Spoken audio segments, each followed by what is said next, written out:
Cinderella, A Night at the Ball. A golden carriage clattered through a quiet town and slowed outside the prince's castle. The castle was aglow and full of music, for it was no ordinary night. It was the night of the prince's royal ball, and inside the carriage was no ordinary passenger. She was a kind and courageous young woman under her fairy godmother's spell. She believed, especially on an evening like that one, that anything was possible. Meet Ella. Though Ella had gotten to the prince's castle in a golden carriage, her life was not so glamorous. In fact, her wicked stepfamily treated her like a servant. She did their dishes, washed their clothes, and slept by the fireplace. The ash that fell on her face prompted her jealous stepsisters to call her Cinderella. Whenever Ella needed a break from her stepfamily, she rode her trusted horse through the beautiful forest. On one such ride, she saved a stag from a hunt and met a nice apprentice named Kit. The prince was hosting a grand ball for all the kingdom, and Ella hoped to see Kit there. But on the night of the ball, Ella's stepmother forbade her from attending. She did not want Ella to capture the prince's attention. So the cruel woman and her daughters ripped up Ella's dress and left her to cry in the ashes. That very well could have been the end of Ella's evening. But then, an old beggar woman appeared at the house, asking for a bowl of milk, which Ella kindly gave her. The old woman was actually Ella's fairy godmother. She had seen Ella's kindness and courage. Now, she would help Ella get to the ball.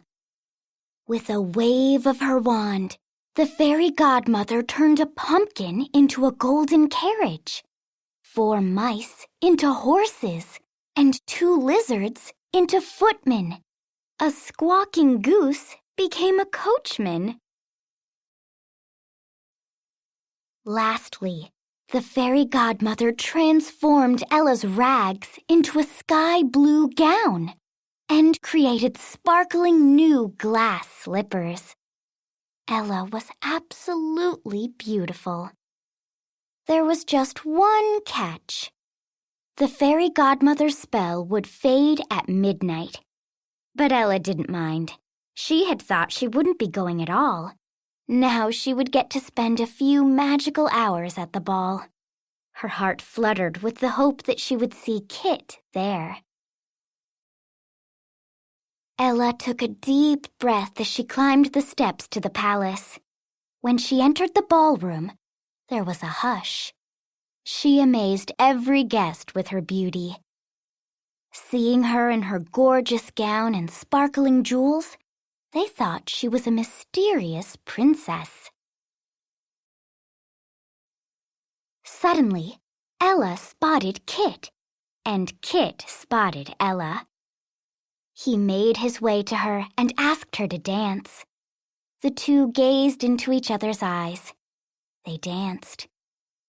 Ella thought everybody was staring at Kit, but Kit told Ella that everyone was looking at her, enchanted by her pure grace. After their dance, Kit took Ella on a tour of the palace. Ella admitted she had come to the ball to see Kit. Kit admitted he was no apprentice, but the prince himself, and he had hoped she would come. Kit showed Ella his mother's garden, a secret place he'd never shown anyone. He pushed her on a swing. When one of her glass slippers flew off, Kit slid it back onto her foot. The two felt something for the very first time. Perhaps it was love. The palace clock began to strike. It would soon be midnight, and Ella would be back in her torn rags with only a pumpkin to get her home. She panicked, afraid to tell Kit she was actually a servant girl. So she bid him a hurried goodbye and ran out of the palace, the bells tolling behind her. One of her glass slippers slid off again, but she left it behind, hopping into her carriage. Ella could hear hoofbeats behind her as the carriage's walls started to turn orange. In a flash, Ella, wearing her tattered rags once more, found herself thrown to the side of the road. A pumpkin, 4 mice, 2 lizards, and a goose nearby.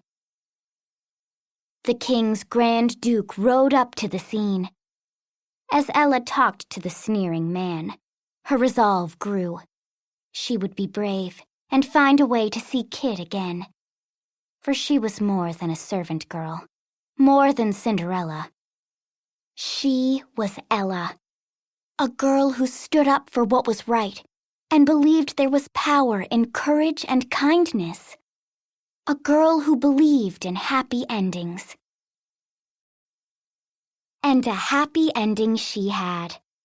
For nothing, not her wicked stepmothers trying to keep Ella locked away in the attic, nor the Grand Duke's selfish schemes, could stop Kit and Ella from finding each other. As Kit gave the lost glass slipper to its owner, he and Ella vowed to be kind and courageous together, united as king and queen. The end.